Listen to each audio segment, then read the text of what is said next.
Good morning, guys. So today I'm going to read for about 20 minutes, and let's see how far we can get. We're on chapter 15. She gave everybody in school a card. That was my first thought. When I saw Kevin at school, I was about to ask him, but I pulled back. I waited until lunch. I tried to be casual. I slipped it in with the only thing that mattered that day. The school was in mourning. The game, the loss, the tomato. Oh yeah, incidentally, speaking of Stargirl, did you happen to get a card? He looked at me funny. She gave them to our homeroom, I heard. Yeah, I said, that's what I heard too. But was that all? Didn't she give them to everybody else? He shrugged. Not to me. Why? You get one? He was looking away across the lunchroom, biting into his sandwich. Yet I felt he was grilling me. I shook my head. Yeah, oh no, just wondering. Actually, I was sitting on the card. It was in the back pocket of my jeans. Meanwhile, all eyes in the lunchroom were on Stargirl. I think we half expected to see traces of red still clinging to her face. She sat at her usual table with Dory Dilson and several other friends. She seemed subdued. She did not play her ukulele. She did not play with her rat. She just ate and talked with the girls at her table. As the lunch period was ending, she got up but did not head straight for the exit. Instead, she detoured in the direction of my table. I panicked. I jumped up, grabbed my stuff, blurted, "Gotta go," left Kevin with his mouth hanging, and took off. Not fast enough. Halfway to the door, I heard her behind me. "Hi, Leo." My face got warm. I was sure every eye was turned to me. I was sure they could all see the card in my pocket. I pretended to look at the clock. I pretended I was late for something. I ran from the lunchroom. I lurked in the shadows for the rest of the day. I went straight home after school. I stayed in my room. I came out only for dinner. I told my parents I had a project to do. I paced. I lay on the bed and stared at the ceiling. I stared out the window. I laid the card on my study desk. I picked it up. I read it. I read it. I read it. I played "Hi, Leo" over and over in my head. I tossed darts at the corkboard on the back of my door. My father called in. "What's your project, Dots?" I went out. I drove around in the pickup. I drove down her street. At the last intersection before her house, I turned off. For hours, I lay under my sheet of moonlight. Her voice came through the night from the light from the stars. "Hi, Leo." In the morning, it was a Saturday. Kevin and I went together to Archie's for the weekly meeting of the Loyal Order of the Stonebone. There were about 15 of us. We wore our fossil necklaces. Archie wanted to discuss the Eocene skull he was holding, but all the others could talk about was the game. When they told Archie about the tomato, his eyebrows went up. But other than that, his face did not change. I thought, this is not news to him. He already knows. Archie spent the whole session that way, nodding and smiling and raising his eyebrows. We dumped our disappointment on him, the devastation of the loss. He said very little. When it was over, he looked down at the skull in his lap and patted it and said, "Well, this fella here lost his game too. He was winning for 10 million years or so, but then the early grasses started growing up around him and he found himself in a different league. He hung in there as well as he could. He scored his points, but he kept falling farther and farther behind. The opposition was better, quicker, keener. In the championship game, our boy got annihilated. Not only didn't he show up for class the next day, he never showed up, period. They never saw him again." Archie lifted the snout, fox-sized skull, until it was side by side with his own face. A good minute passed as he said nothing, inviting us into our own thoughts. Faces staring at faces, staring at faces. Tens of millions of years of faces in a living room in a place called Arizona. Chapter 16. Monday. Lunch. This time I stayed put when Stargirl came toward my table on her way out. My back was to her and I could see Kevin's eyes following her, widening as she came closer, and then his eyes stopped and his mouth was sliding toward a wicked grin, and it seemed like everything stopped but the clink of pans in the kitchen and the back of my neck was on fire. "You're welcome," I heard her say, almost sing. I thought, what? But then I knew what, and I knew what I had to do. I knew I had to turn around and speak to her, and I knew she was going to stand there until I did. This was silly. This was childish. This being terrified of her. What was I afraid of anyway? I turned. I felt heavy, as if I were moving through water, as if I were confronting much more than a 10th grade girl with an unusual name. I faced the gaudy sunflower on her canvas bag. It looked hand-painted, and at last my eyes fell into hers. I said, "Thanks for the card." Her smile put the sunflower to shame. She walked off. Kevin was grinning, wagging his head. "She's in love." "Bull," I said. "She is mucho in love." "She's goofy, that's all." The bell rang. We gathered our stuff and left. I wobbled through the rest of the day. A baseball bat could not have hit me harder than that smile did. I was 16 years old. In that time, how many thousands of smiles had been aimed at me? So why did this one feel like the first? After school, my feet carried me toward her homeroom. I was trembling. My stomach had flies. I had no idea what I was going to do if I saw her. I only knew I couldn't not go. She wasn't there. I hurried through the hallways. I ran outside. The buses were loading. Cars were revving. Hundreds of kids were scattering. For months, she had been everywhere. Now she was nowhere. I heard her name. Her name. The same 2 syllables, the same 8 letters that I had been hearing all year, and suddenly the sound struck my ear with a ping of pure silver. I drifted sideways to overhear. A group of girls were chattering toward a bus. "When?" "Today after school, just now." "I don't believe it." "Well, I don't believe it took so long." "Kicked off? Are they allowed?" "Sure, why not? It's not her school." "I would have kicked her off long ago. It was treason." "Good riddance." I knew what they were talking about. It had been rumored for days. Stargirl had been kicked off the cheerleading squad. "Hi, Leo." A chorus of girls' voices calling my name. I turned. They were in front of the sun. I shaded my eyes. They sang in unison. "Star boy." They laughed. I waved and hurried home. I could never have admitted it, but I was thrilled.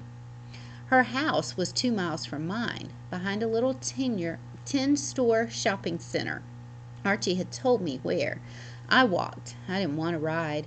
I wanted to be slow about it. I wanted to feel myself getting closer step by step, feel the tension rising like fizz in a soda bottle. I did not know what I would do if I saw her. I knew only that I was nervous, afraid. I was more comfortable with her as history than as a person. Suddenly, intensely, I wanted to know everything about her. I wanted to see her baby pictures. I wanted to watch her eating breakfast, wrapping a gift, sleeping. Since September, she had been a performer, unique and outrageous, on the high school stage. She was the opposite of cool. She held nothing back. From her decorated desk to her oratorical speech to her performance on the football field, she was there for all to see, and yet now I felt I had not been paying attention. I felt I had missed something important. She lived on Palo Verde. For a person so different, her house was surprisingly ordinary, at least by Arizona standards. Single story, pale adobe, clay red pipe tile roof.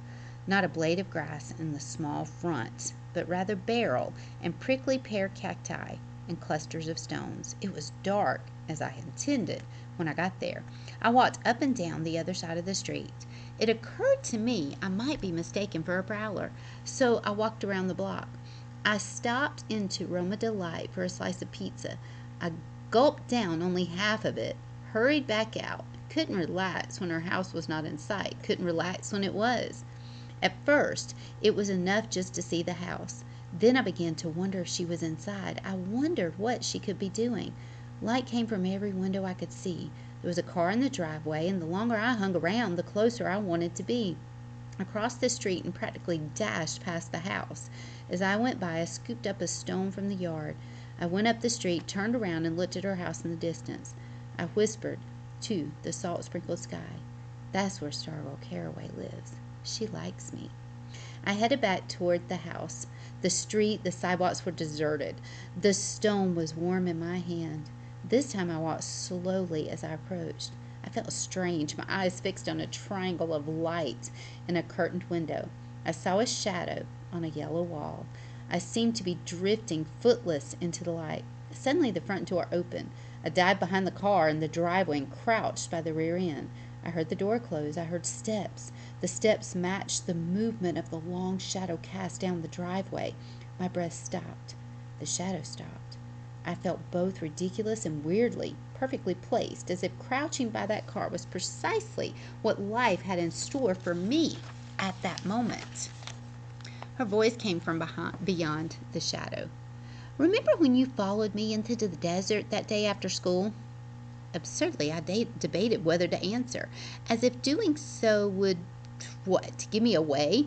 I leaned into the smooth metal of the fender. It never occurred to me to stand to show myself. Hours seemed to pass before I finally croaked. Yes. Why did you turn around and go back? Her tone was casual, as if she held conversations every night with people crouching behind the car in the driveway. I don't remember, I said. Were you afraid? No, I lied. I wouldn't have let you get lost, you know. I know. A little shadow detached itself from the larger one and came toward me, wavering over the pebbled driveway. It had a tail. It wasn't a shadow. It was the rat, Cinnamon. Cinnamon stopped at the tip of one of my sneakers. He stood looking at me. He put his front paw on top of my sneaker and nosed into the laces. Are you getting acquainted with Cinnamon? Sort of.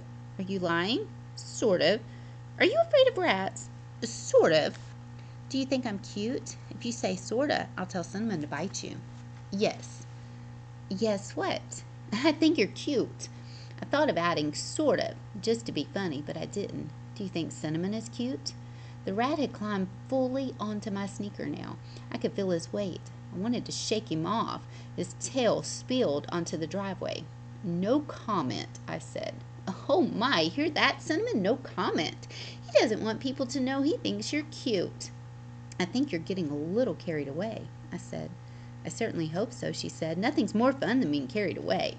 Would you like to carry Cinnamon away for the night? He loves sleepovers. No, thank you. Oh. Her voice was mock pouty. Are you sure? He's no trouble. He hardly takes up any room. All you have to do is feed him is a mini wheat or 2 grapes, and he won't poop on your rug. Will you, Cinnamon? Go ahead, stand up and tell him you want. Stand up, Cinnamon. Cinnamon stood on my sneaker. His eyes shone like black pearls. Doesn't he have the cutest ears? Who notices a rat's ears? I looked. She was right. Yeah, I said, I guess he does. Tickle him behind his ears. He loves that. I swallowed hard and I reached down with the tips of my 2 fingers and tickled the tiny furry spaces behind the rat's ears. I guess he enjoyed it. He didn't move, and then, surprising myself, I moved 1 fingertip in front of his nose and he licked me. It had never occurred to me that rats do that. His tongue was half the size of my little fingernail. I would have guessed it was rough, like a cat's, but it wasn't. It was smooth. And then he was no longer on my foot, he was on my shoulder. I yelped. I tried to swat him off, but he dug into my shirt with his fingernails. Meanwhile, Stargirl was cracking up. I could see the shadow shaking. Let me guess, she said. Cinnamon jumped onto your shoulder. You got it, I said. And you're thinking about how rats are supposed to go for people's throats? I wasn't, I said, but now that you mention it. I clamped my hands around my neck. I felt something in my ear, whiskery. I yelped again. He's eating my ear! Stargirl laughed some more. He's nuzzling you. He likes you, especially your ears. He never meets an ear he doesn't love. But by the time he's done, your ears will be clean as a whistle, especially if there's some leftover peanut butter in it. I could feel the tongue mopping the crevices of my left ear. It tickles. I felt something else. I feel teeth. He's just scraping something off for you. You must have something crusty in there. Have you washed your ears lately? None of your business. Sorry. Didn't mean to get personal. I forgive you. I was quiet for a while, except for the snuffing in my ear. I could hear the rat breathing, and his tail drooped into my front shirt pocket. Do you want to confess now? Confess what? I said. That you're actually starting to like having a rodent poking around in your ear. I smiled. I nodded, dislodging the rat's nose for a moment. I confess. More silence, tiny breathing in my ear. "Well," she said at last, "we have to go in now. Say good night, Cinnamon." "No," I thought. "Don't go." "I still have another ear," I said. "If he does that one, you'll never want to leave, and I'll be jealous. Come on, Cinnamon, time for Betty-Bye." Cinnamon went on snuffing. "He's not coming, is he?" "Nope." "Then just take hold of him and put him on the ground." I did so, and as soon as I put the rat down, he scooted under the tailpipe and out of sight on the other side of the car. The shadow withdrew, and I heard the front door open. Light gushed out. "Night, Leo." "Night," I called. I didn't want to leave. I wish I could curl up right there on the driveway and go to sleep. I had been crouching for a long time. It was a chore just to stand. I was halfway home before I could walk right. So, what we have figured out right now is that he likes Stargirl and she apparently likes him, and he's learning to like Cinnamon. So, anyway, I hope y'all enjoyed that reading. We'll do 2 more chapters tomorrow. Have an awesome, awesome day.